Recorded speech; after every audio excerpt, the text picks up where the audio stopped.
얼마 전에 이 법사위가 그 야당 의원들만 지금 참석한 가운데 법안 소위를 구성했는데 유일한 비교섭단체 법사위원인 조국혁신당의 박은정 의원, 검사 출신이죠. 고유 법안 심사를 담당하는 1소위 배정을 요구를 했습니다. 그런데 이 부분이 받아들여지지 않았죠.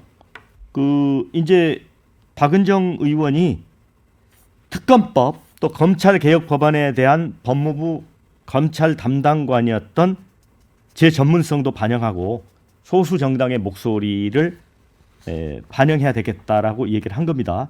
그런데 민주당이 좀 이렇게 동의를 하지 않았습니다. 그래서 박은정 의원이 사실을 기록으로 남기겠다고 하면서 소위원 선출을 표결로 처리해달라 이렇게 해가지고요. 결국 거수 표결까지 거쳐서 10명 찬성 1명 반대로 소위 구성을 했고 박 의원은 법안 체계 작구를 심사하는 2소위로 배정이 됐습니다.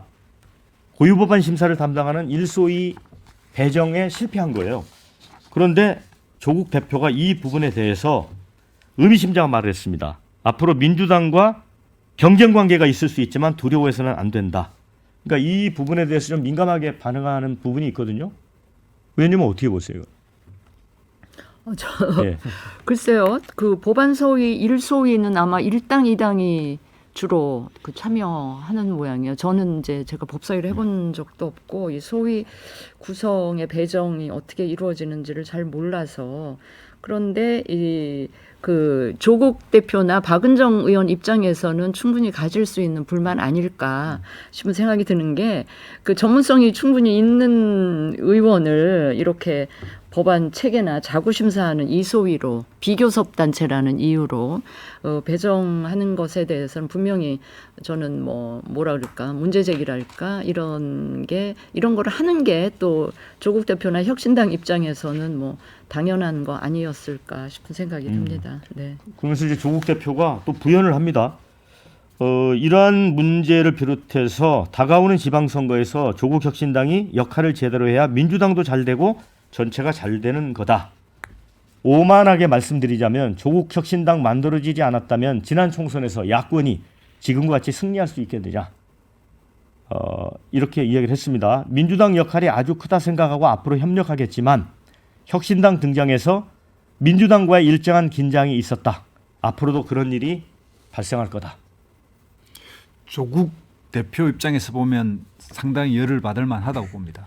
이게 열받은 걸 이렇게 우아하게 표현한 겁니까? 그렇습니다. 조국 그렇죠. 대표의 성정상, 성정상 우아하게 표현한 거죠. 그러니까 저 같으면 훨씬 더 세게 이야기했을 건데 조국 대표의 이런 발언이 그러니까 국회 원리 구성 원리상 상당한 영향력이 있는 이야기입니다. 그러니까 뭐냐면 국회 선진화법이 되고 나서 만약에 그 패스트트랙을 타는 것을 단축시키려면 180석이 필요합니다. 민주당이 지금 171석이거든요. 보유하게. 그러면 180석을 넘어서는 힘으로 지금 법사위도 운영위도 일방적으로 지금 막 몰아붙이고 있는데 이게 뭐냐면 기준이 옛날에는 150석이다가 지금 180석인데 180석 가까이를 민주당과 조국혁신당이 했기 때문에 뭐 전체 의석을 다 가지겠다고 해도 국회 원리상 뭐 그렇게 문제되지 않는다고 생각합니다. 그러니까 간행은 어쨌든 다 나누는 게 88년부터 만들어졌지만 만약 조국 대표 지금부터 협조하기 시작하지 않으면 민주당이 원하는 법안 처리가 전부 다 1년 이상 다 수년되게 돼 있어요. 그런 측면에서도 그렇고요.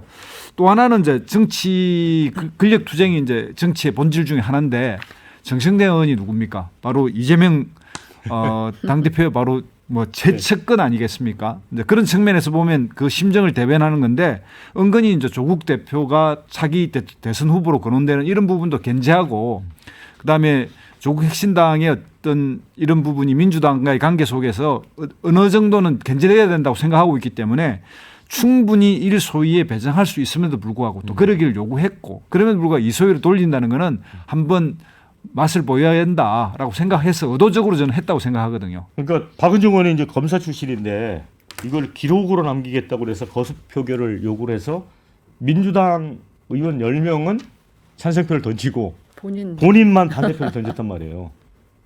이게 잘 싸우는 겁니까? 그게 이제 현실이고 뭐 박은정 의원의 최선을 다한 것이죠. 그나마도 국민의힘은 그것도 못해요. 그냥 에이 하면서 나가버리는 예. 정도밖에 안 되는. 그러니까 아마 추경호 원내대표도 조금 있으면 욕을 많이 들을 겁니다. 저는 사실은 뭐 이 일리가 있다고 생각해요. 그러나 일반적으로 우리나라의 현재의 국회에서 운영하는 것으로 보면 법사위의 감금만 해도 감지덕지해야 된다고 봅니다. 실제로 예컨대 제가 꼭 또 그 표현을 하지만 우주 전문가를 보건복지위에 보내는 국회예요. 우주 전문가를 예, 보건복지에. 예. 실제로 그 의원이 있지 않습니까? 조명희 의원. 예. 그러니까 왜 비례대표를 뽑았는지도 모르는 상황을 지금 당하고 별로 당 이야기 안 듣는다고 저 전문가를 딴 데 보는데 법사위까지 왔으면 성공한 거죠. 법사위가 무슨 특검법만 하는 데입니까? 일소위라고 하는 것은 우리 국회에서 만들어진 모든 법을 다룹니다. 예. 법사위 핵심 권한이 일소위에 다 있습니다. 예. 그걸 1, 2당이 뺏길 리가 있습니까? 예. 저는 박은정 의원이 심지어는 법사위도 못 갈 수도 있었다. 저는 그렇게 생각이 듭니다. 신인규 변호사. 그러니까 저는 뭐 조국 혁신당이 총선 때 전 혁혁한 공을 세웠다고 봅니다. 그러니까 범야권 진영에 있어서 전 총선 결과에 큰 도움이 됐던 그런 역할을 했는데 24%의 비례대표 득표를 얻은 당이 24%로 출발해서 지금 한 10%대 초반, 뭐 15% 언저리에 지금 갇혀 있거든요. 그 약간 하향 추세인 것도 맞습니다. 그렇다면 뭐 박은정 의원을 비롯해서 조국혁신당이 의지할 곳은 여론, 민심밖에 없을 텐데 본인들이 총선 이후에 뭔가 선명함이나 뭔가 이게 총선 이후에 국회의 뭐 발전이나 개혁에 도움이 된다라는 국민적 인식이 있어야 이런 좀 억울한 일을 당했을 때 국민들이 아 민주당 너무한 거 아니냐 이렇게 할 텐데 지금은 뭐 별로 무념무상이에요. 뭐 그러든지 말든지 국민들이 별로 관심도 없을 정도로 그러니까 그만큼 조국 혁신당의 존재 의의를 본인들 스스로 만들어내지 못한다고 하면은 이거는 원포인트 정당으로 그냥 끝날 수밖에 없다. 그게 저는 조국 혁신당이 가진 가장 큰 한계점 아니냐. 그걸 극복하지 못하면은 저는 뭐 조국 대표도 사법 리스크까지 있기 때문에 매우 당 자체가 위태해질 수 있다. 그런 생각이 좀 듭니다. 네. 댓글 좀 읽어드리겠습니다. 정청래 법사위원장 된 것 참으로 다행입니다. 이런 의견도 있고요. 반면에 박은정 의원 말이 맞는 말이다. 박은정 의원 파이팅. 뭐 이런 의견도 있습니다. 자, 오늘은 국민의힘 욕먹는 날. 이런 의견도 들어왔습니다. 법사위 열차는 정시에 딱 출발해야 합니다. 이런 의견이요. 자, 소속 정당 네. 자, 시간이 남았는데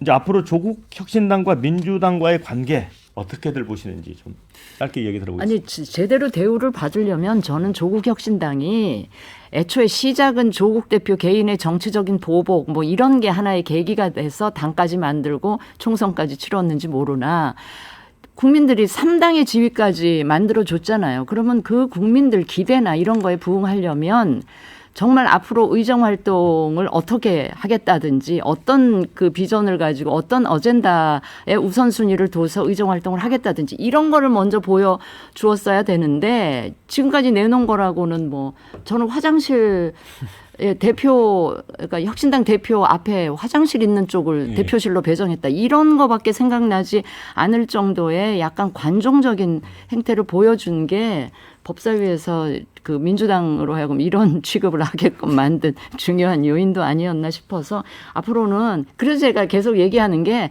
3석의 개혁신당이 12석의 조국혁신당보다는 훨씬 더 의미 있는 의정활동이 기대가 된다는 얘기를 자꾸 거듭 말씀드리는 게 바로 이런 겁니다. 제대로 의정활동을 해 달라.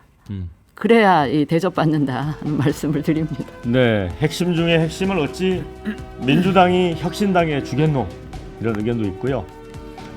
민주당 왈 조국 혁신당에 이소희도 줄 때 받아라 이런 의견이 있습니다. 소수 정당 의원도 배정해야 한다는 건 신경전이 아니라 정당한 주장입니다. 이런 의견도 있습니다. 박영환의 시사 1번지 오늘 마무리해야 될 것 같습니다. 오늘 좋은 댓글 보내주신 추재영님께는 토니모리 선크림 선물로 보내드리도록 하겠습니다. 자, 저는 내일 오전 11시에 다시 찾아오도록 하겠습니다. 수고하셨습니다.